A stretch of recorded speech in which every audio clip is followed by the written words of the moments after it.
Senator Rhiannon. Thank you, Mr President. Today, Community Broadcasting Association of Australia came to Parliament to meet with MPs for the 2014 Community Broadcasting Morning Tea. The event was organised to increase understanding of the sector. I certainly learned a lot, very relevant for me as a senator in New South Wales, where we have some fantastic community television stations and also community radio across New South Wales. And I was actually fortunate today. I was also being interviewed by Eric Gior on 89.7 Eastside FM, which is owned and operated by Radio Eastern Sydney Cooperative Limited, a not-for-profit organisation. And so I had the opportunity to speak about how this morning tea went and some of the issues that were raised, which are very relevant to the future of community broadcasting in this country.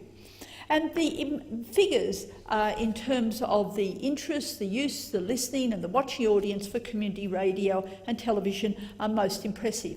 Across Australia, more than 5 million people listen to over 350 permanently licensed community radio stations weekly for an average of 14.5 hours each week. I mean, 5 million people listening for 14.5 hours each week is very impressive. And then when it comes to New South Wales, community radio is very much part of our community and of our media reach in our state, our capital cities, our regional and rural areas. There are 111 community radios in New South Wales, 15 are Christian, 1 Muslim, 3 are Indigenous stations, and most interestingly, 5 of these are the only stations servicing their local area. And I acknowledge the extraordinary work that these stations do, including providing critical information when critical weather events occur, as well as all the entertainment and information. A very rich part of our community. And I just did want to mention some of our radio stations that are doing fantastic work. We have 2 CUS, 2 CUZ FM, one of the Indigenous stations operating in Bourke, northwestern New South Wales, been on the air since 1996. Then we have 2M FM in Bankstown. It's our Muslim community radio, doing multicultural and multilingual work for many years now. And in the recent Ramadan, it transmitted 24 hours a day during the whole month, and they kicked that off in 1995.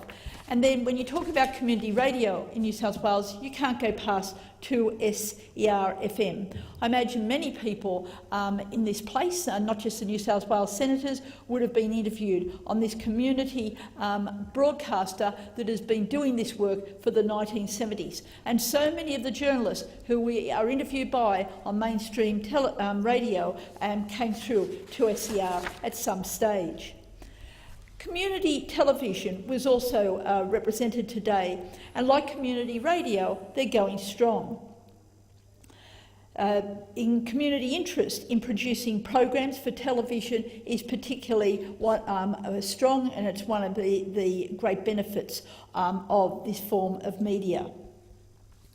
Community television's main purpose, I learned today, is to engage with the community and provide access to free-to-air broadcasting. Now, understanding the significance and the reach is very important here, because at times what we see, because we need to compare other television services, particularly those with multi-channels. Now, we know that the multi-channels, the more mainstream media, heavily rely on imported content, whereas community television is a valuable source of locally made programs.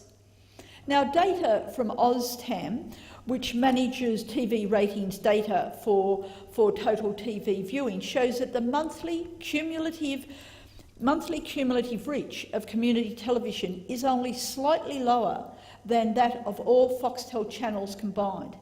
So I was interested to hear about the future that community TV is facing, because so often community television, particularly community media, particularly community television that gets no government funding at all, can face challenges. And it was just our reminder ourselves how they do survive, and a bit of a summary of what they presented today.